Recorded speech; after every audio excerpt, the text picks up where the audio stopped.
When I was, I think 28, I bet all of my money on Apple.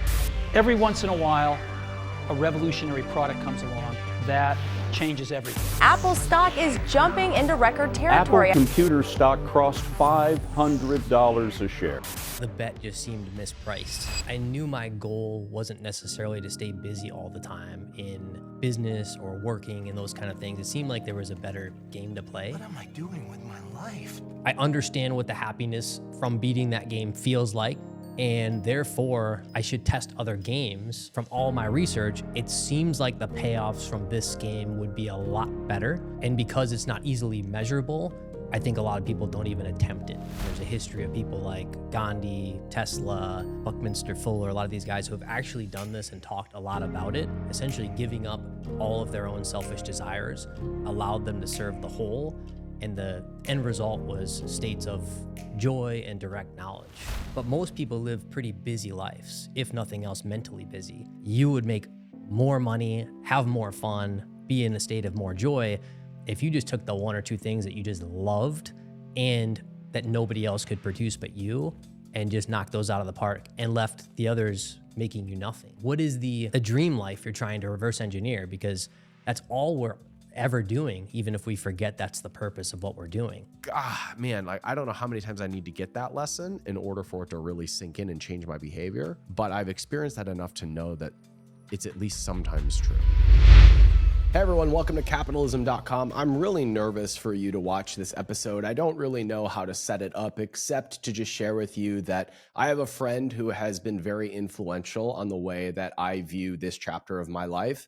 And he has been influential for several of the people that have been recently on the show. You may remember that they have referenced this mysterious man named Billy. And Billy is here on the show to talk about the transformation that he has gone through. It's a transformation that not only resulted in a personal quest for peace, but it also resulted in him creating more money than he did through the entirety of his career leading up to this point. And the reason for that is because once he had the clarity, space, and peace of mind to not be in this chaotic and reactive world, what we often refer to as the matrix in this conversation, but then he could put his attention on things that were what he calls asymmetric bets, things that had really high upside with limited downside. And with one good decision, with one clear intent, he was able to create more wealth than the years leading up to that point in totality. And yet he has been able to do that while maintaining a very quiet life. And so Billy has this very rare combination of having an immense amount of free time, having almost nothing on his mind, and being able to pursue whatever he desires. That, I think, is the best example of freedom that most of us may ever have. And he has started to influence the way that my peers and I think about our lives and our opportunities. And it has shown me just how much I crowd out my creativity with noise and busyness on things that really don't matter. And that if I were to cut those out, I could start to create a life that looks different than what I have now. Even though I have a wonderful life, I could have much more peace. And Billy has served as an example for me that you can have a lot of peace while creating a whole lot of wealth. All right, let's go hang out with my dear friend, the multi-millionaire monk, Billy Murphy. Billy, do you know that you're my most cited guest on capitalism.com? I did not know that. Mike Teku, Eric from Beard Brands. There was one other person who, it was Noah. Noah brought you up, and both episodes we did together, all referencing this mysterious Billy behind the curtain. And here you are. You don't make many public appearances. Not many, man. I'm in the woods. So you are literally in the woods. You live out in the middle of nowhere. I like to start these conversations by asking, how did you make your money? Well, it's funny because I'd say most of my time towards making money was business or poker, but honestly, investment has been the majority, both through stock and real estate. Could you say more about what those were? Yeah. When I was think 28, I bet all of my money on Apple. And it's not as crazy as it seems. I mean, I was studying Buffett and Munger and Peter Lynch and all those guys. And the bet just seemed mispriced. Like it didn't make sense that it was so low. And How long ago was that? That was what, 12, 13 years ago? Yeah, that was probably back in, I want to say 2011 or 12. Okay, so you can go back and look at the charts at what Apple was. It was a good bet, we'll say. Yeah. And you were reasonably sure about that bet. Is that fair to say?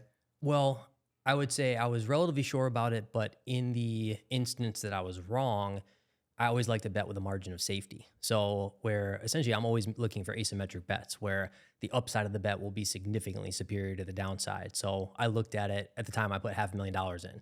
And so, which at the time was a lot of money for me. I was only 28. And so I looked at it and said, well, if it goes well, I think I can make a lot of money. And just by doing nothing, compounding tax-free.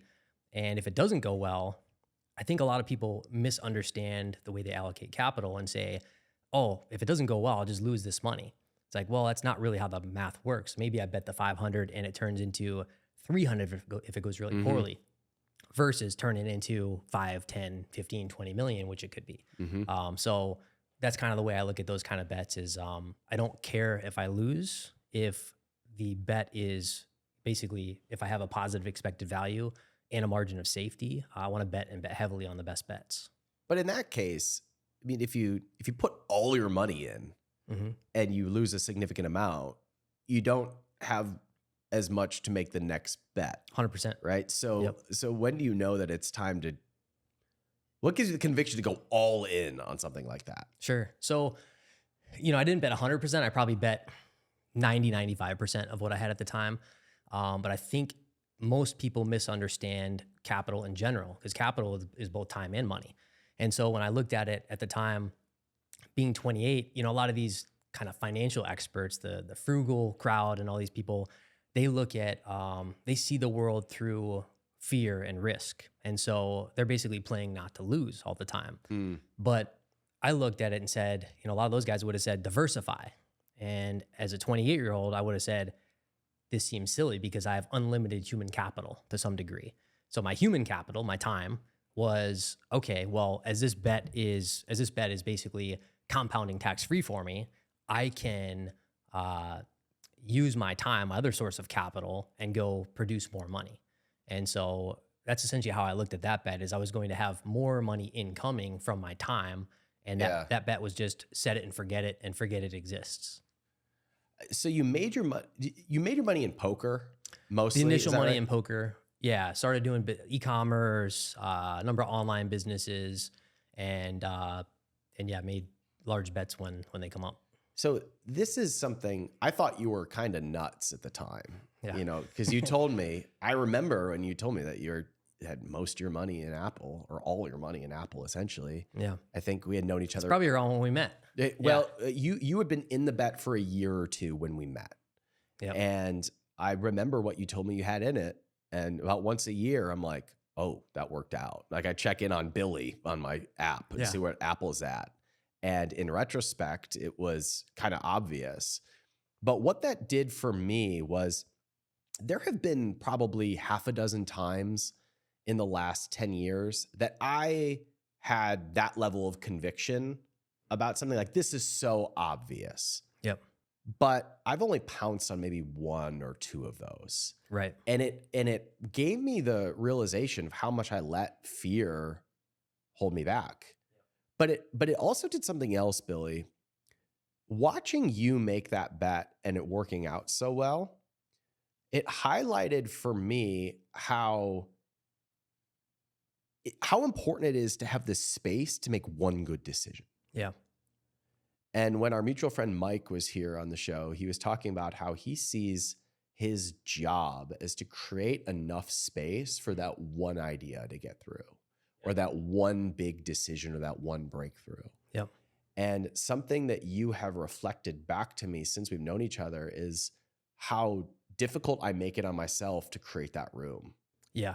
And I've started to understand that over the last couple of years or so, but it seems like you've crafted a life in which you create room for that asymmetric bet.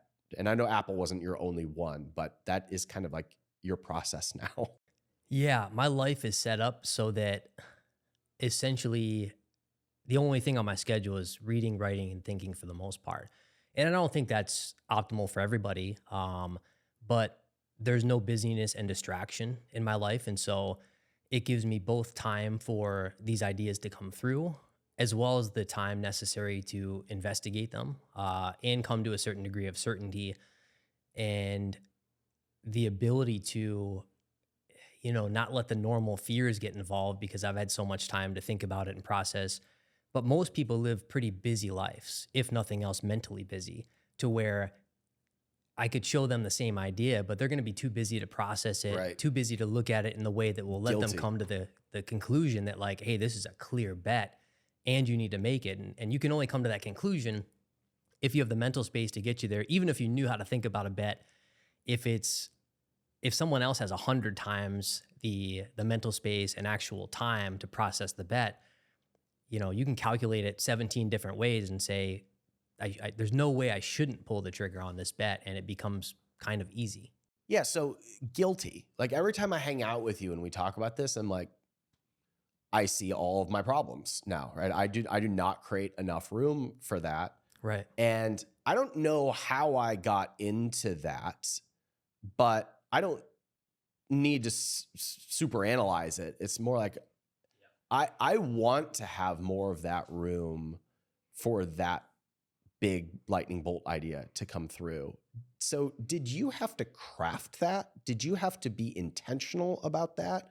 Or once you had one workout where you're like, well, never have to work again, so I'm just going to read spiritual texts in the woods. I mean, it's like, what did you mean to do it, or did you fall into it? I've always kind of had a game plan to buy my way out of the game. I didn't necessarily know it was going to come from a couple of big bets, but I knew my goal wasn't necessarily to stay busy all the time in business or working and those kind of things. It seemed like there was a better game to play. And I feel like the last 5-10 years, I've kind of slowly been getting closer to that game for myself, but it was in releasing most of the busyness. And I've still, up until 5 years ago, I was probably still caught in the trap of kind of striving for things and staying busy to make these things happen, Yeah. and going after certain goals. And I realized, one, I wasn't necessarily a lot happier consistently in those states of staying super busy and striving for things the way most people do. But two, yeah, it's funny looking back at, I'm in my 40s now, and it's like all the time that I've ever done anything for money, let's say, I can look at my two biggest bets that took almost none of my time, and I've made the majority of my money there. So it's funny to look back and be like, wow, all that time I was striving and setting goals and working really hard and long hours, the two times I made the bulk of my money was on, a year worth of time. And that's it. And it was because I had the mental space to I was just literally sitting around thinking. On my second big bet, I was sitting around thinking all day, every day, and came to that conclusion, like the other big bet I made.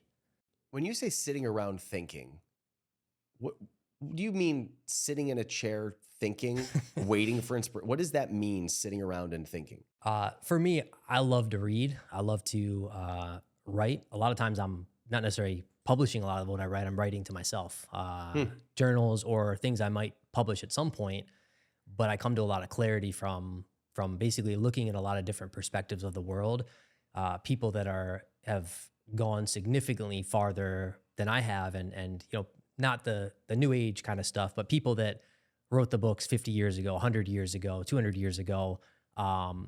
It's funny because the new books are just repeating what those books said, but it's going through a translation of someone else. So I'll sit around and read, 50, 100 books sometimes and try and figure out what perspective they were looking at the world, and then try and kind of put it through my filter and see how that might apply to my life. And like that's play for me. I like doing that. The busyness that distracts so many of us from having the big idea. Like, I think almost all of us can relate to a time in which there was just empty mind and an idea came through. Yeah. And then we spend 2 years of busyness pursuing that idea, right? At least in my case, that is true.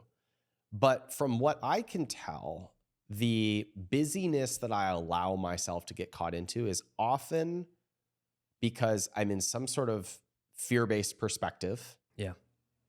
Or because the goal that I'm pursuing is like a selfish egoic 100%. desire. And when I'm in that mode, I feel really busy and drained. But if I'm in the mode where like an idea is just captivating to me, I can't work hard enough. I've got infinite energy for that. Right. And so I've had enough of those experiences to be able to tell the difference. But when I'm in the egoic busyness mode, I'm not conscious of it. You know what I mean? It's just, I'm like lost in it. And you seem to have found a way out somehow, or at least like you have enough perspective that you can see it in other people. So I'm actively looking to practice that. So would you talk a little bit about how you see desires, like the selfish desires versus like a deeper desire? You've shared this with me before, but walk me through how you view it. Yeah, and this is kind of a constant learning process for myself.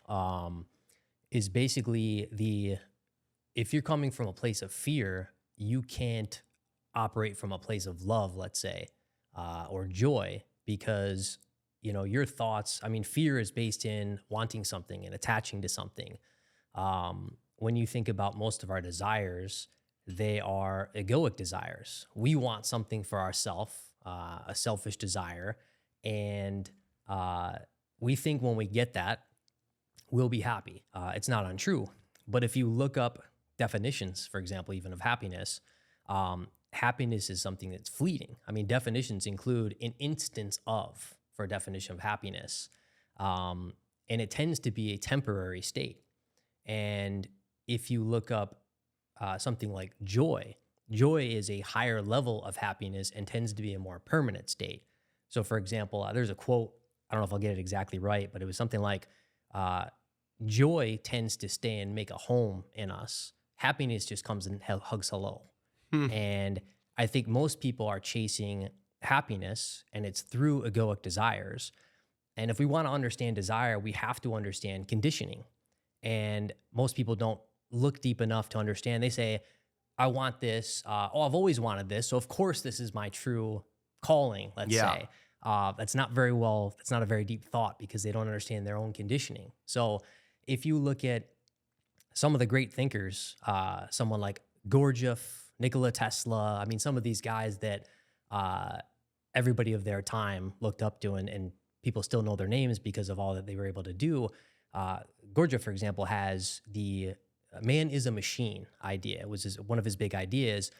And because man doesn't know he's a machine, he remains a machine. And until man can step out of the machine-like nature and understand he used to be a machine, if he can get to a level of actual thought, he has to remain a machine. Tesla came to the same conclusion that was basically, I think his quote was something along the lines of like, I am an automaton, which is a machine, a mechanical device. I don't know if I'm pronouncing it correctly, and all I do is respond to external stimuli. And so when we look at a man, all of our thoughts are coming from conditioning. And so we go around and say, this is my desire, I want this, but it's not our desire because it's just coming from all the things around us. It's our conditioned desire is what you're saying. 100%. And so we can never get to an actual true desire until we step out of conditioning for a minute. And that's the only time these ideas, and some people may call them like a noetic desire or divine desire. Yeah, what is that word? You use that word sometimes. I still don't know what it means. Noetic is, I believe it might come from the gnosis, Greek word gnosis, which is Okay, Jordan like, Peterson. like divine. Just tell me what it means. Direct knowledge. It comes from the Greek. Direct knowledge, like divine. Okay. A source outside of yourself, a source outside of a conditioned self, for example. I see. So it's interesting you talk about that there's like we are machines. That's like our like egoic nature, like our conditioned patterns. And we have those desires, but those are what you might call like desires of the flesh. Sure. Right? Because like our biological desires to mate and procreate and survive, essentially. But what you're getting to is that maybe there is a different level of desire that is more what we might call spiritual or upper mind or beyond survival. Is that fair to say? Yeah, that's a good way to put it. And that's what you would call a noetic or a true desire. Sure. And you have to get out of the conditioned or program mode in order to have access to what we would call like a true or an internal desire. Yeah. That's kind of a tall order, Billy. For sure. I mean, getting out of the flesh, kind of a tall order unless you're going to live in the woods, living on your Apple stock, right? so how do you make this palatable for us normies? I can only say what I'm trying to do because I'm not someone who lives in that state all the time, for example. Selfless service seems to be a path that gets people there, and there's a history of people like Gandhi, Tesla, Buckminster Fuller, a lot of these guys who have actually done this and talked a lot about it, essentially giving up all of their own selfish desires, allowed them to serve the whole, and the end result was states of joy and direct knowledge. Huh. This look on my face that you see right now is I've had enough psychedelic experiences where you get out of yourself, and I have almost access to this thought of how would I approach this situation if I didn't care what I got out of it? Yeah. And that is what you're calling selfless service, right? This idea of how, at least that's how I'm processing it, right? It is when you can get out of that mode of what I'm going to get out of it. It's just purely for another person or for the benefit of humanity, right? That feels really blissful. Of course, I mean, I'm on drugs when I have that experience, so of course it's going to be blissful. It's manufactured to some, in some way, but when I have those glimpses, if I could live in that state, there's nothing that I would trade. 100%. Because there's so much joy in the selflessness of it all. Yeah. The problem is after the psychedelic experience, I still live here, right? I'm still in my body. But where I think you're kind of going is that you've seen examples and experienced in your own life enough examples or peaks beyond that to where you believe that can be achieved, which achieved is such the wrong word in this context, but you think that is a state that is possible. Yes. Yeah. And I've experienced it a couple times for brief glimpses, a couple days here or there, a couple weeks here or there. And yeah, and I've mentioned to you my thoughts before is the only thing I could say is I would give all my money to be in that state all the time. And I actually spent a lot of time in the last year or two trying to find people who do live in this state and found some of them. And so I know it's not just Gandhi and some of these guys who have done it. There's normal people out there. We just don't hear about them because they don't have the egoic desire to go put on a show and say, look at how I live, where our all of our social media shows the people showing houses, cars, you can live this life. But people who reach this state don't need to do that anymore. That's so true. And most of us are glued to our phones. And so we're seeing the egoic desires just constantly reinforced all of the time. Right. I recently uninstalled all social media from my phone, and it hasn't been like a big life change, but I've had like these little peaks where it's like, oh, I don't really care about what other people do anymore. Right. Just like little glimpses, right? Yeah. I don't really care what people think of me today. Yeah. I mean, it's part of the reason why like I don't use a phone. I have my phone's turned off. I don't really use social media. That's why it takes me days or a week to text you back sometimes, just because I don't use it. And I think the only way to get there to the extreme level that we're talking about is eliminating all exterior things that are not what we want. Because if we're constantly getting downloads of all the, you should want this too, all comparison then leads to attachment, would lead to desire, which, you know, it's just a domino effect. So it's eliminating a lot of that stuff that we don't actually want. So you're talking about Buckminster Fuller. Mm-hmm. Yeah, that guy, and Nikola Tesla and Gandhi. These examples of people that, based on your studying of them, focused on selfless service as almost like a proxy through to that more true innate desire. What have you started to practice in order to encourage more of that state more of the time?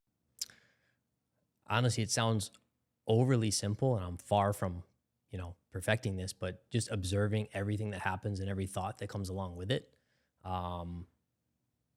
And noticing when, and it's a lot easier to notice when you are actually disrupted by certain thoughts. It's usually your attachment to something, and analyzing what that is. Where if you're constantly bombarded by negative things all day or desires, it's harder to see the difference. So like I don't have a lot of input from things, you know, I don't have a TV, I don't have my phone on, social media. And so when I experience something that bothers me, let's say, I can sit there and think about, why did that bother me? What am I attached to? Okay, so that is so unachievable for most of the world, right? Like, no, I see your face. Yeah. To the degree I'm doing it, yeah. Yeah, this idea. I have this weird relationship with this conversation because I know that like a quiet, peaceful state in which you have clarity of decision and peaks of selflessness is probably the best way to live. And also, ironically, as a proxy, I think probably gives you the biggest results in life too. Yeah. And yet I do live in the modern world. You know, I do have 2 kids who watch cartoons. And so there's like this weird juxtaposition of, can you live in both worlds? Can you have a quiet, uninterrupted life in which you have the clarity to make sharp decisions and then not spend 5 years of busyness making that a reality? Like, is that possible in a modern world? Or do you have to move to the woods and disconnect your phone in order to have the peace of mind to be able to do that? I don't think you have to. I just think it's easier. I think I'm trying to maybe achieve something that's I think a lot of people maybe aren't aiming for. And so I'm just going about it in a more extreme way. I tend to be very all in on things. And so I just find it's easier to test it that way if I go all in versus like I kind of dabble in it. So one thing that we've talked about is when you're quiet like that, you're able to better see the things that take you like out of harmony, right? And I notice this sometimes, like if I turn my phone off for a few hours and I turn it back on and it's like, oh, everyone's trying to get my attention. Yeah. And it's really disorienting. And then within 15 minutes, I was pulled into the vortex of interruptions. And undoing that pattern, or like untraining people that I will be back to them within 20 minutes or 15 minutes or whatever, is it's almost a job. It's like almost a job to retrain myself and other people about how responsive I will be or how all over something I'm going to be. And that is like a recalibration. But what I've started to learn mostly from our conversations and from observing you is that it is a fixable problem. Like it can be done. Like it took me a long time to get into this chaotic busyness of responding to emails and texts and Slack messages and interruptions and phone calls and ideas and to-do lists that are just constantly going in my brain. It took a while to build that. It can take some time to recalibrate in the other direction, but that is work that is worth doing. Yeah. Yeah. I mean, we've essentially had decades and decades of conditioning in the other direction, all striving, all kind of suffering, all, just the world coming at us versus, where we don't attach to so much. It's learned like anything else. You've called me out as saying like I'm probably make it harder on myself than most people because I say yes to projects. And I don't know when it was, maybe 6 months ago or so. It was like I can't say yes anymore. Like I'm at this kind of capacity, but the pendulum swing back has been sluggish. So could you just riff on like what you observe in me in creating this problem and how you would undo this problem? Or undo that pattern at least. Yeah, I think sometimes intelligence can be a trap because you're very intelligent and therefore you have the ability to take on a lot. And you can set a lot of big goals and you can hit them.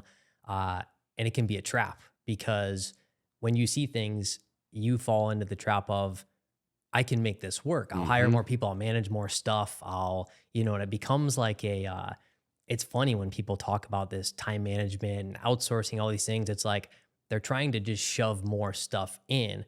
And it doesn't mean they can't potentially make more money and these kind of things, but it's hard to operate in a non-busy state if you have many projects running at one time. And yeah, you tend to take on a lot where I view the perspective of like, what if you just put that mental energy into your best idea and or the thing you really feel called to work on? Because I've had that trap.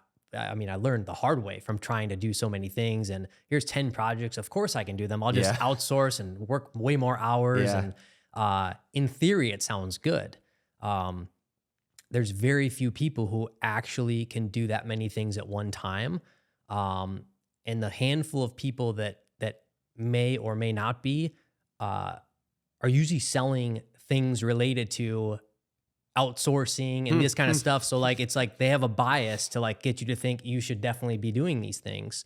Because the most happy and peaceful people I know aren't managing 27 different projects. And so, yeah, I think intelligence can be a trap because, there's a difference between intelligence and wisdom. Intelligence tells us like, we know this stuff, so therefore I can just take on lots of things and figure it out. But then we go back to the point of, well, why? Like, what is the point? Like, what is the dream life you're trying to reverse engineer? Because that's all we're ever doing, even if we forget that's the purpose of what we're doing. A lot of us start out going after money in business because, we want a certain lifestyle. And then we get there and then we set the higher bar and the higher bar, and it really just never stops. Yeah. And so with you, yeah, you're smart and you mean well, like you want to put good things out in the world. And I think you see so many opportunities because you've trained yourself in business and looking at ideas. So it's easier for you to come up with ideas than the average person. Therefore, you don't want to leave anything on the table, and you end up with 10 different projects that you can do pretty good at versus one or two that you could just crush it. Yeah. And then that's where we talk about like the asymmetric to returns and the concentrated bets. It's like you would make more money, have more fun, be in a state of more joy if you just took the one or two things that you just loved and that nobody else could produce but you, and just knocked those out of the park and left the others making you nothing. Yeah, but I'm attached to all the other ones. Right. And that's what traps you. I have emotion and, attachment to the idea but you said this interesting point of if it left you a zero, like if I were to think about a truly selfless way to do some things, like if I have a project that I don't know how to get out of and I'm attached to, if I were to reframe that as how would I approach this if I got nothing, but I still wanted it to exist? Because that's really what I think my attachment in is like, I still want this to exist. Like I still want to see this come through. But how would I do it if I wanted nothing from it? Give it away. Yeah. As an example, I mean, because there's this, there's probably a little bit of a sunk cost bias that like, well, I already have this much time or money into it, therefore I need to get something back. And that goes back to the attachment, selfish desire. It's like, if your number one desire was truly, this can do good in the world, therefore I want to put it out, you could just email your list and be like, here's 5 ideas I was working on. Take as far as I've gotten them, and they're yours. But you would do better because of that potentially, because you'd have all your mental space freed for the couple things that only you, like you're the only one in the world could do a certain thing. So how do you decide which things are worth your attention or your energy? That's tough. A couple of different ways. One, you could look at something like, I think it was Noah, a lot of conversations with Noah about this stuff years ago. If you had $100 million in the bank cash right now, what would you be working on? And that's a good filter for, man, I wouldn't be working on a lot of this random stuff that I'm kind of doing for money that if I had $100 million in the bank, I really wouldn't be working on. Here's a different frame for that question, which is, if you had unlimited financial peace, what would you be working on? Yeah. Right? Because the $100 million is like a proxy for like, oh, I mean, if I had a big pile of money, which of these projects would I drop? That shows what I'm just doing for money. Yeah. Which is probably like an egoic pursuit, right? Probably doesn't create joy in my life. Probably doesn't create space in my life. So if the finances were out of it, which of these would I be left with? What would I actually pursue? And that would give an indication about what was at least more of a true desire than something that was just done for money. That's how I'm kind of hearing that question. Exactly. It's just a filter that you can no longer trick yourself into saying like, I'm not really doing it for the money, but you kind of are like, I knew I used to work on things for the money and I like would think I wasn't, but I kind of was. What do you mean you thought you weren't? But like without a filter like that. Like for example, I'd be like, oh, I'm putting this idea out because I want it to exist and it's good for people. But then if I thought of something like, well, if I had $100 million, I probably wouldn't work on it, for example. And so questions like that, I think, are just a kind of clarifying questions like, am I lying to myself or not? And sometimes we will be lying to ourselves. So what advice do you have for people like me and most of the world who have a list of things that they're thinking about and working on that probably don't match that filter? Because like it's dropping those is, I mean, it's not a small ask in a lot of cases.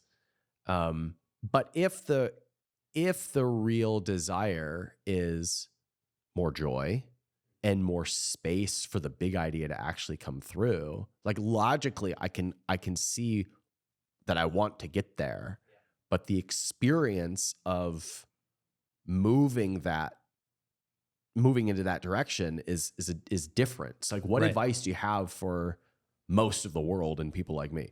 Yeah. Well, I think there's 2 ways I'd say it, because I think you are probably not like most of the world. Like I think it matters where you are financially, because the average person, if they got $2,000 to their name, like the blueprint's going to be a little different because, you know, they do have kind of a money worry about just surviving in the world, right? So I like to think about it as there's kind of different stages to the game, and your goal to some degree, like everybody's goal is essentially get to the dream life that you want to live, and that same dream life allows you to create what you want in the world. But think about it like there's different stages. So, you know, one person who's got $2,000 versus you, they can't just say, you know what, I'm not working for money anymore. I'm just going to work on my passion because it'd be on the streets in a month.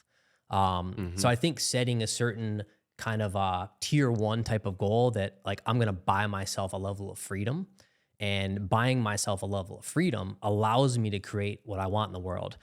Now that's different for, you, me, the average person, like everybody has a different answer for that. And there's no wrong answer. I feel like it depends on the level of comfort or discomfort they're willing to live with, as well as how much they actually want to work on a certain thing. So for example, someone that has this, they've had this book idea or this, idea to create some song or whatever, and they're 100% certain like that's the thing they're supposed to work on. For them, it's a different level of like, just get me to a level of freedom now so I can put my art into the world. Versus the person that maybe has no clue what they want to work on. The process for them, I think, is still in buying a certain level of freedom so that your mental space is freed so you can find that actual thing. And then it's a matter of, taking certain action, and I've found the process of just removing things that aren't that thing is the easiest way to do it. You talking about that was really helpful for me, because it's helped me see, like I in my mind, I almost see it as like binary, where I've got the busy mental state that is most of my experience. And then I have the few times a year when I might do psychedelics or go on vacation or turn my phone off for a weekend, like those few times a year where I get a peek into some greater level of mind, some uninterrupted attention, some selfless service that I almost stumble my way into. But hearing you talk about both buying a certain level of freedom and dropping things that are not joy helps me remember that it's much more of a spectrum than this binary in or out. And that gives me hope that it can be practiced, that there's little decisions that I could make to move in more of a direction of creating peace. And when I think about it as a binary, it feels impossible to me. But if I think about buying, what's the next level of freedom that I could buy or create? Okay. Actually, I know some things that I could do in order to get to like level 2. Sure. And level 8 might be you in the woods, and level 10 is your monk friend that lived around the corner, who we'll talk about here in a second. But I could get to level 2, and then we can reassess from there. Yeah. And it seems trickier than it is because of the fact that with something like money, it's simple. We can see on a scoreboard, I'm here, so I've made progress or I haven't. With something like internal progress or joy and peace and those kind of states, it's like there's no metric. Therefore, I don't even know if I'm improving, right? So it's just tougher to see if I do X, Y will happen. So it's more of a lot of self-reflection and not being hard on yourself for not seeming like you made progress, because the progress will just kind of show up at points. It's not like on a daily basis there can be a scoreboard of like, I'm improving today or I'm not improving today. So how do you know if you're improving? I think constant self-reflection. I mean, I journal a lot. I think I leave a lot of time for I'm not doing anything, contemplating. And the average person can do that. I mean, not to the level of hours maybe I'm doing it, but spending 10 minutes at the end of the day or the beginning of the day considering like, what are the actions I'm taking today? Are these actions that like lead me towards where I'm going, or am I getting busy again towards certain like egoic desires? And then the end of the day, again, just a couple minutes of, was I enjoy today? Like, did I have peace today, or was I busy? Did I feel in harmony, or did I feel off? And if you felt off, usually you can tell like, where did that come from? Like what activities were they? Yeah. Where did it start? Yeah. And you know what, Billy, a good example of this is if I wake up and check my phone in bed, I'm wrecked for the day, because I from the minute I wake up, I am in the hurried state, and I don't have a reference point for what quiet or peaceful looks like. Whereas if I keep my phone away for the first hour, then when I go to work, or then when I am responding to messages, I can have a little bit of an internal response as to like what things are taking me out of peace or joy. Now, some things for short times are worth coming out of for that. Yeah. But when there is something that is recurringly taking me out of that place, it's time to assess. But if I don't have that reference point at the beginning of the day, then it's like I'm just completely lost in the sauce. And so there are little things that I can do in order to create more of that space. But I think for most people, myself included, our day-to-day lives, we're so lost in the busyness that we don't even know that there's a different way. Like we're just in the matrix completely. Yeah. And you've gone the polar opposite direction. Yeah. So that you have that sensitivity for the things that are taking you out of that. Yeah. And it started slow for me, right? I started with the whole, I used to turn my phone off just when I was writing. And I was like, man, this is very peaceful. So it was like 2 to 3 hours. Then I was like, why don't I just leave it off for the afternoon? And why don't I leave it off for the day? And now it's just off all the time because I noticed the inputs I was getting, there was more distraction than benefit to me. And again, we look around at the world and like everything, this is normal. And so we look at the normal and say, of course I'm supposed to be doing this. But yeah. So I don't think everybody has to go to the extreme, but just those little pockets of, does this actually serve me? Or am I just falling into like the way I'm like supposed to do something? Yeah, it's convicting. So because it's so part of our lives to be on all of the time. And I would say it is funny now, since I've started living such a different life. If I go have a doctor's appointment or something, I'm sitting in the waiting room. It's funny to see. It's like I'm hanging out with like 8 robots, like just looking at their phones. Like there's no one. It's like I'm the only one in the room because everyone else is just at a screen. And so you notice how strange like the normal is when you step out of the normal. It's like I go back into the world and it's like no one is actually present, but I wouldn't know that if I was still in that world. Yeah. And we have so few examples of like a truly present experience. And I think one of the things that has allowed you to go in this direction is you've had a few good examples, right? You've had a few people that you've either cultivated relationships with or that just fell into your lap that were extreme examples. Like our modern world is an extreme example of busyness. You've had extreme examples of people who live in joy and peace. And the story that I'm thinking of is your neighbor who I want to hear about, but I'm sure there's other examples too. But like tell me about some of the examples. Yeah. One is he moved away now, but my neighbor Kamal, we used to go on walks a lot, and I lived there for probably the first year or two, and I didn't know him.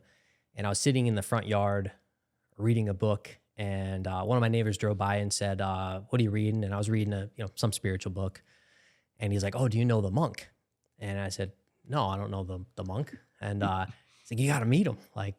So anyways, later that day, I got a knock on the door, and it's my neighbor. He says, "Hey, I brought Kamal to meet you."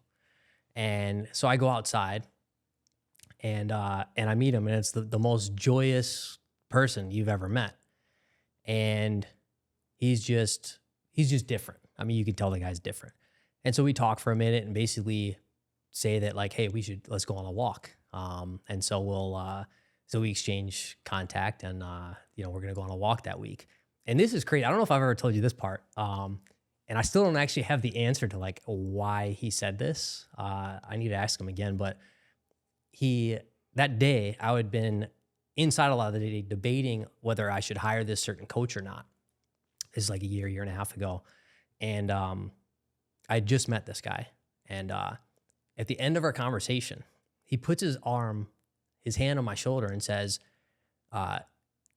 "You have all the answers. You don't need anybody. You don't need anybody else." And again, could have just been one of those extreme coincidence things, but I'm like, that's a strange thing to say because we didn't talk about anything related to this. And he's just like smiling, looking at me in the eyes, and he says this, and I'm just like, my mind is like, what does this guy know? But anyways, we go on a walk later that week, and we just became walking buddies. And this guy lived in the Himalayas he wasn't actually a monk. I mean, the other neighbors just referred to him as the monk. Oh, he was not an actual He monk. was not an actual monk, but he left home as a kid and started going around to ashrams. Like he just kind of had a different life and lived in the Himalayas for 25 years. I mean, studied with people that are like the legit gurus. I forget how to pronounce the guy's name, but the guy who wrote I Am That, he like studied in Bombay with those guys for a couple of years. And just seeing the way this guy lives on a daily basis, he is genuinely in peace and joy all of the time. Like he is not disrupted. I mean, we'll be on a walk and we'll come across like a flower, and it is like the first time this guy has seen a flower. He wants to just like tell me about the beauty of the flower, and it's like a very extreme childlike joy. Do you want to be like that? I would say it depends, because internally, yes. I think he probably relates to the modern world a little less, because he's very extreme, like doesn't hang out with a lot of people, can't really relate to a lot of people. But the internal states, I mean, he is always at peace, at joy, and is just not disturbed by anything. And if you hear him, I ask him sometimes, do you suffer about anything? And he just kind of laughs, like, why would I suffer? Like he's just, he's that thought is just foreign to him. Like, why would you want to be in a state like that? I mean, but when you say that, it's almost like it's optional. Yeah, I mean, it's again, I'm nowhere near the state he is at, but I've seen it.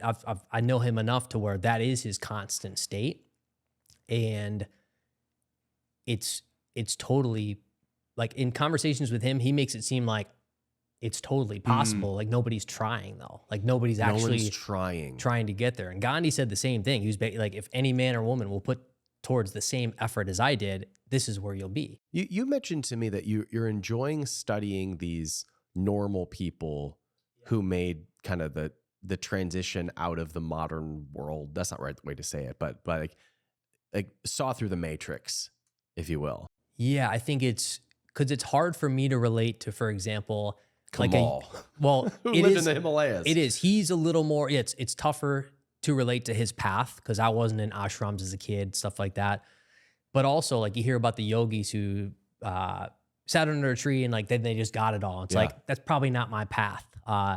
And so when I hear about someone like Gandhi is a great example. I mean, he's one of the people I study a lot and think about because he was a low-end lawyer who was frustrated all the time, got in fights with his wife. He was a normal dude. And then just saw, wait a minute, I'm like attached to all these things. And his kind of what he lived by was renounce and enjoy. And essentially like renounce all the fruits of your action, do everything in service to others. And you get to enjoy and kind of be in a state of joy as a reward for that. And yeah, everybody I've met who, it's easier to relate to those kind of people. And like one of those people, I think I told you about the guy, his name's Vaughn, and this is when I went down the rabbit hole of, with the health issues, trying to find like miraculous healers, right? And found that guy, Vaughn, that I reached out to, did a call with him, spent like an hour on the phone with this guy or a Zoom, and we finish, and he's a normal guy, 9 to 5, works in a gym, martial artist. We finished the call after an hour, and he's like, yeah, if you have any other questions or just want help thinking through something else, let me know. I'll just block out my lunch tomorrow and we'll chat about this stuff again. And it was just like the guy didn't want anything from me. And when I learned more about his life, all he does every single day, all days, other than work, on his lunch breaks, he just helps people. He goes out and feeds the sick or heals people because he's a healer. And after work, same thing, like hours and hours and hours a day, and doesn't want anything. And so it's interesting seeing people like, wait a minute, that's a normal dude. He's a trainer in a gym, but just is quietly like wants no publicity, doesn't want a following, just wants to like, whatever you need, you can call me every day. And it's just never asked for anything. So there's people living like this. It's just like we talked about, like they're not looking for publicity because they kind of have the answers. Like they don't need a following. They don't need money. They have kind of the greater prize, so to speak. What did that guide you to want to do next? Meeting this neighbor, meeting this healer. I should give some context for this question because I've described you as my most reasonable friend. Yeah. Like my most logical, thoughtful, contemplative person that I know. And so when you encounter somebody who's living an extremely different life and it prompts you to make changes, I know that you've been very thoughtful about it. Yes. You have considered it in as much totality as possible, and you have decided in this direction, right? So what did seeing those people in your life, how did you consider that, and what did it guide you to want to change about your life? Yeah, both in people that I've read about and meeting some of these people, they are living a more desirable life, both internally, the states they're in, as well as they seem to be, and this is kind of, you could argue it either way, but they seem to be helping people more. And when I look online at everybody promoting themselves and like, you too can be like me, that whole, guru movement, I don't see anyone with a life I desire. And part of that is because you and I know a lot of those guys are one or two off from a lot of those guys. And like their online persona is different than the actual internal state that those guys live in. Where these guys that I'm meeting who don't need the limelight, they actually are living in states of joy, not temporary happiness. And so it's like, I joke that it seems like being selfless is the most selfish thing you could do because we can get to we receive this permanent level of joy if we can get to the states of like wanting nothing and just wanting good for everybody. And so if I could ever desire and get attached to something, it would be, to be in a state where the only thing I'm doing is like helping other people in a way that benefits them. And therefore like my reward is being in a permanent state of joy. Yeah, it's really helpful, that distinction between happiness and joy, because as you were talking about that, I don't know a lot of people who live the type of life that you want. In my mind, I'm like, I can actually think of a few people, and like one that comes to mind is Gary Vaynerchuk. Hey, Gary. It's like, but Gary genuinely from everything that I have experienced with him in person is very quiet inside and is very unattached from how things go. Like he is playing a game. Yeah. Right. But he's the exception. 100%. He's the exception of somebody who is like plugged into the world, but I think is very quiet inside. And I mean, I can think of a couple of people who have aspects of it, but most of them are happiness, not joy. 100%.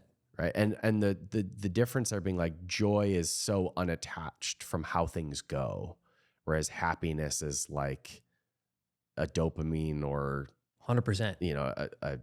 A temporary satisfaction with how things are going. It's conditional. I mean, you hit the nail on the head. Happiness is legitimately dopamine, which converts to neuroepinephrine, which is a state of euphoria. It is a temporary state that essentially it will go down and you have to replenish it. It's a drug. Like we are wired to essentially, our machine is wired to want more of this drug. Made us feel good last time. Now we lost it again. We need it back. That is happiness. So what is joy then? The definition is like a higher state, but it's more permanent. Like you can't find. But isn't there a chemical release for that too? I don't know. I don't know the answer to that. Yeah. So that distinction really makes it clear where I'm putting my attention. It's like if I'm putting my effort into the busyness in hopes of getting to a result, I'm pursuing the short-term happiness. But if I am, I guess, like releasing that means that I'm letting joy kind of like take control. You're at least giving it a shot. Right. That's kind of the like theory that giving it some room. Yeah. And again, a lot of this stuff it's theories that I'm testing that, like I don't have all the answers for this stuff. It's just kind of like with anything, with any business or investment we make, this is the same stuff. Like we have a theory, we make a bet with that theory, we get data, and then we adjust accordingly based on that data. Either we were incorrect and we move this way, or we were correct and we double down. And it's, you know, we're never going to have all the answers. I kind of view this as, well, I'm not going to know unless I really go all in and test this. Doesn't mean like I have the perfect answer for it, or I'd already be there, right? Yeah. And could you talk a little about how you're willing to test this for a couple years? Yeah. You can always go back. Talk about your thought process there. Yeah, this is a reversible decision. And I kind of joke about it like, you know, in a year or two from now, you know, I could say, you know what, back on the money game. You know, I'll join the crowd of, I'll take a picture in a bathtub with money and tell people, you too can be in this house with this money. You know, it's you can always go back and say, I'm going to optimize for money again. The way I look at it is kind of like, I feel like I've graduated that game, and I feel like that, what's that movie? I feel like the 7th year senior that just keeps going back to hang out around campus. If I'm trying to think of the movie name. With Ryan Reynolds, right? Yes. National Lampoon? I forget. What's I don't the know. movie called, Alex? Yeah, but anyways, but it feels like, hey, I know how to beat that game, the money game. I understand what the happiness from beating that game feels like at multiple levels. And therefore, like, my life is finite. I should test other games because I don't know what winning those games would feel like. And you asked about, you know, me being logical, from all my research, it seems like the payoffs from this game would be a lot better. And because it's not easily measurable, I think a lot of people don't even attempt it, is kind of my theory on it. But again, it's reversible. I can say in a year or two, I could say, you know what? I was wrong. The money game is where it's at. And I'm just going to play for money again. And it's important to understand too, when I say I'm not going after egoic desires at all, it doesn't mean you won't still potentially make money. It's not like all of a sudden I'm saying like I'm making $0 a year forever. Right. And honestly, and this isn't the goal, but pursuing things for the result of the whole, honestly, I think makes you even harder to beat if you were looking at it from a competitive standpoint. Because let's say I have a book or whatever that I'm working on that I want to put out. If I have no thought for myself and I'm like, I'm legitimately going to create the greatest thing that ever existed for what it is that I'm creating, and someone else decides to compete and their goal is money, they can't win. Like there's no chance. Whether it's like you going after a goal like that for you, me, anybody else, that person is going to win who doesn't care about the reward for themselves. Because then everything will come through that is not, you know, it's short-term versus long-term rewards. Well, I even think about the difference in result from the action that is effort, trying to make a goal happen, striving towards that, versus when you're unattached. Like, I don't even know how to like conceptualize this in my brain, but I just know experientially that if I want to sell 1 million books, and so I make a plan and I go book a bunch of podcasts and I go like effort my way, I can get there, but I'm not really fulfilled in 100%. Both the work or the result. It's just a goal that allows me to appropriately align my actions. 100%. And that is useful. It is 100% useful. But also, if I'm thinking about the fact that I just want to create something for the betterment of the world, if I put all of my energy and effort into just creating that thing, it hits a viral coefficient that sells 1 million books without me doing any goal setting. Yeah. So in this weird way, the more I let go of the results, the better often I set myself up to accomplish it. Yeah. And man, like I don't know how many times I need to get that lesson in order for it to really sink in and change my behavior. But I've experienced that enough to know that it's at least sometimes true.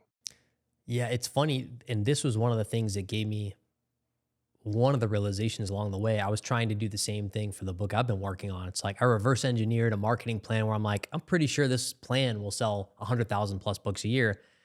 And then I looked at it and I'm like, I don't like my days, weeks, and year. Like, this doesn't seem enjoyable. This seems like I'm waking up and forcing every day so that I'll have this result. And I ask a question a lot of times to myself of, if I'm setting a goal and the end result is, well, then what? It's the wrong goal, because if I sell 100,000 books, then what? Like, what is the purpose? More followers, more money, whatever. Okay, but then what? And what I like to pose to myself is, okay, well, what is the thing when I reach the end of all the then what's? What do I work on then? I should probably just do that now.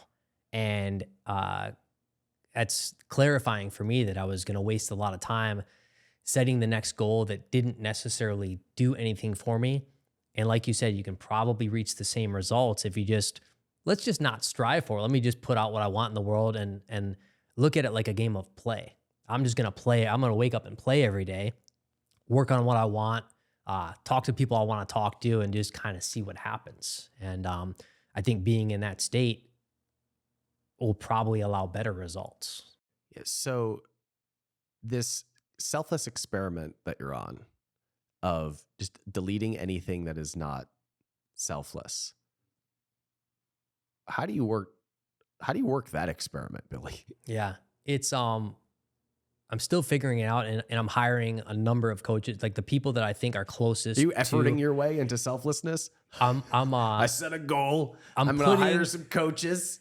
I'm putting essentially all the people I want to surround myself with are people that are living closest to this life. So honestly, I just want to talk to them, like honestly hear how they're doing, like hear what they're doing, almost as like be a sponge to, wait a minute, this is a normal, like this can be a normal way of life, this way of living. And in the normal world, I don't have examples. Like if we walk around here downtown Austin, we're not going to bump into people living like this. So if in a normal life, that would be my only input, was people not living like that. So essentially just spending a lot more time around people who are already closer to this way of living than I am. And just kind of being a sponge, and then watching my input, not hanging around with judgmental people, not hanging around with, just people with a lot of, I stopped watching a lot of make money, podcasts, YouTube videos, those kind of things, because I like that game, but I don't want to keep putting in my mind, oh yeah, that more money ideas. I don't need any more money ideas. Keep going. I need you to keep talking right now. Sure. I mean, just like for example, the guy Vaughn I mentioned, he doesn't coach, and I'm basically just gonna call him and send him money for just, hey, I just want to talk to you for an hour a week, and he doesn't ask for money, he doesn't want money, but he says I can call him anytime, so I'm just gonna call him and send him money. And the idea that he's living closer to this life than anybody I've ever met in my life. And also the books I read, reading from people, Gandhi's, reading these kind of people that like, hey, our thoughts become our reality if we take certain action. And, when people talk about manifestation, you need the thought and then you need the action. A lot of people don't believe. That's the part in the middle people miss. There's the thought, there's the belief, then the action. A lot of people miss the belief, so they never take the action. So essentially I'm creating a life where surrounding myself with enough people where I'll have the belief to take the action.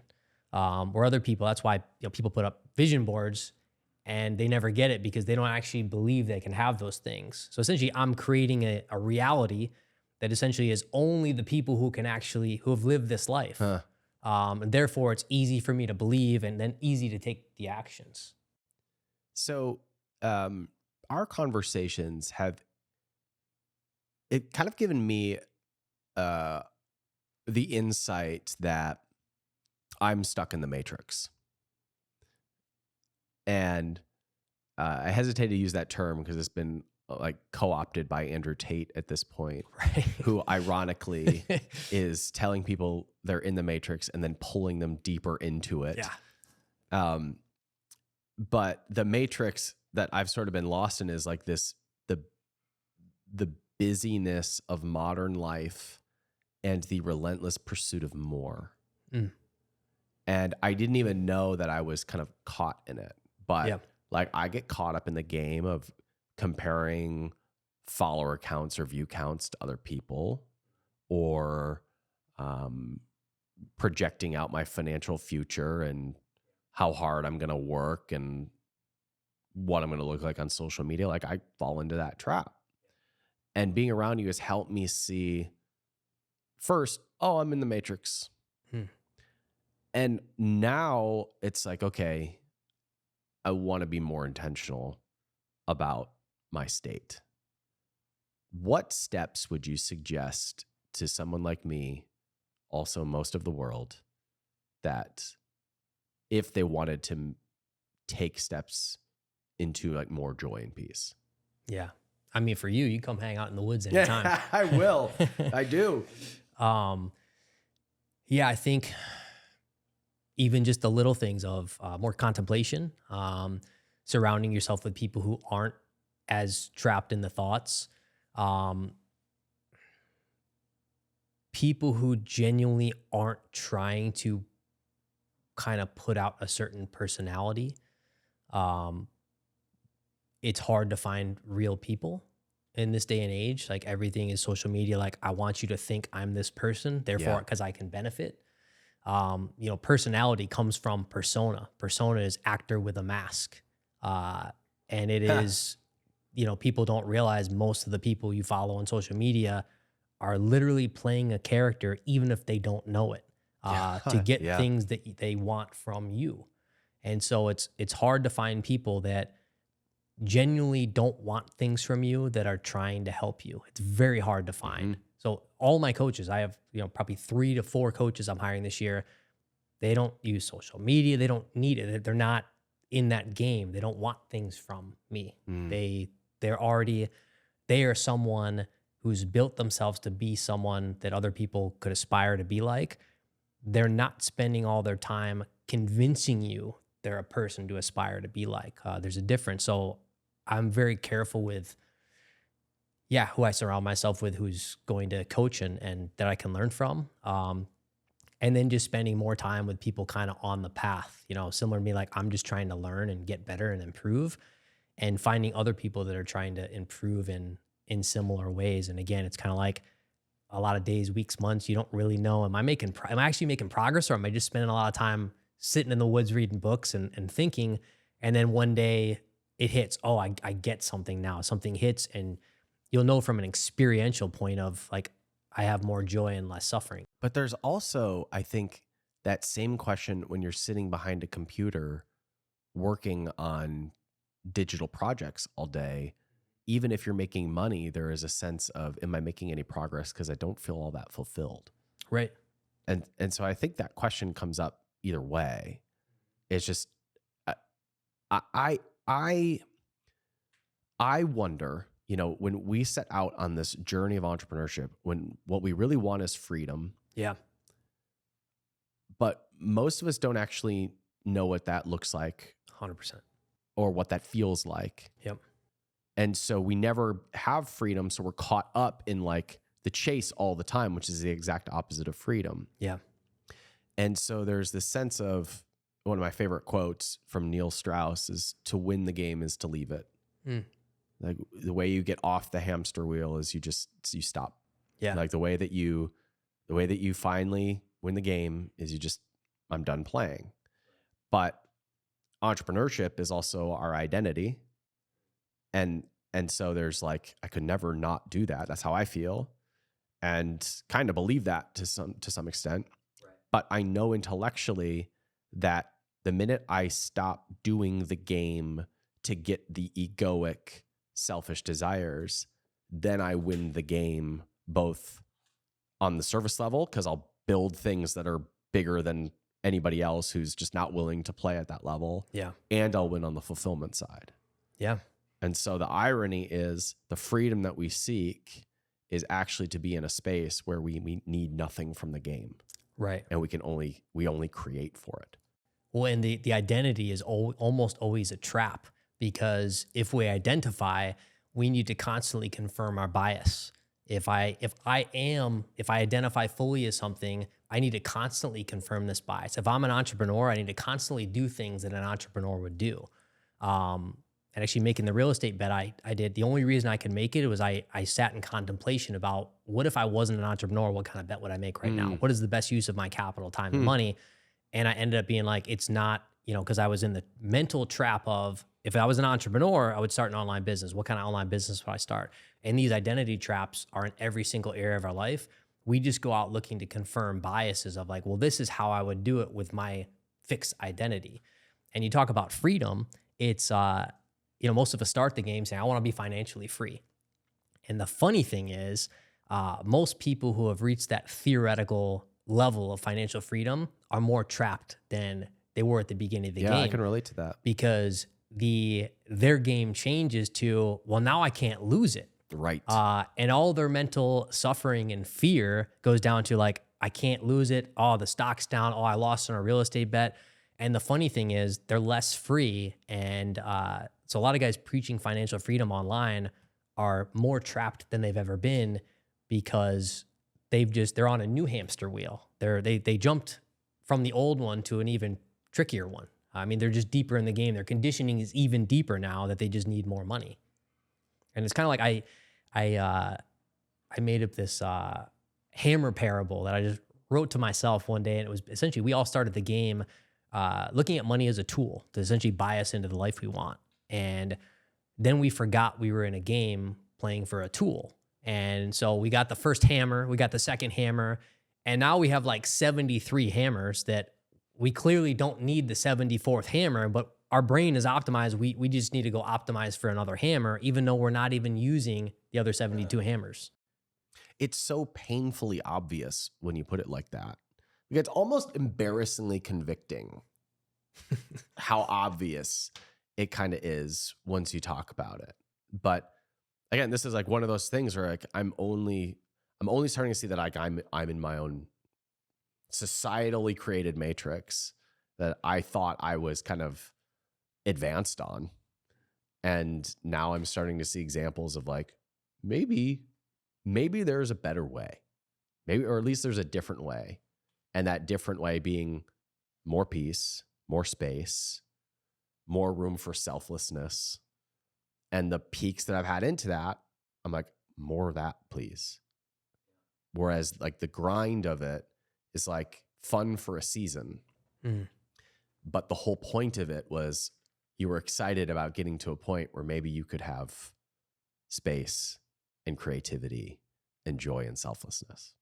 So thanks for being one of those examples for me. This is great. This is fun, man. I mean, I don't even really know how we wrap this, except I give you permission to keep me accountable in this direction.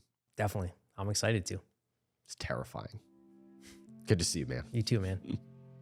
Couple things before you bounce off this video. Number one, we talked about the different levels of buying back your freedom. So if you're in the grind, if you're in those early stages of your business, this conversation might just be annoying to you.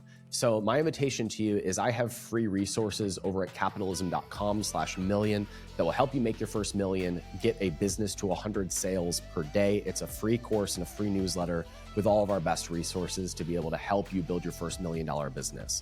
Now, if you are already past kind of level one and you want to hear more conversations like this, I would just covet your feedback. This has been a theme that has come up quite a bit here on the show, just naturally throughout the conversations that we've had. When we spoke with Mike Teku, he talked about how he is relentlessly protective over those 2 hours a day that he works because he doesn't want to crowd out any of the good ideas that might come in like a laser beam or a lightning bolt into his brain. And Billy is doing that with investments and opportunities. How do I just create as much clarity of mind and clarity and openness of calendar so that I have the room to pursue that great idea that comes through? This is challenging for me. This is hard for me. I'm a hard charging entrepreneur who tends to fill my calendar way too much. And this has been convicting for me. And I'm curious to hear from you if you want us to go further down this rabbit hole. If you do, then I will prioritize more conversations like this with the people who are exploring kind of this new way to live, possibly this new way of structuring the entrepreneurial lifestyle that might not look like it is a bunch of fancy cars and travel and full calendars and social media posts. It might just look like quiet, and it might look like depth of relationship, and it might look like going deep on a few things that really call to us rather than pursuing every idea that hits our brain. If that is something that you would like us to explore further, please let me know in the comments or email me at ryan@capitalism.com, because I want to have this conversation further. And if the audience here would find it valuable, if you would find it refreshing to hear maybe a different way that this life could be structured, I want to hear about that, and we'll prioritize that. I'm Ryan Dandy Moran with capitalism.com. I know this isn't our usual talking points, so I appreciate you watching this extra long extended feature. But take care.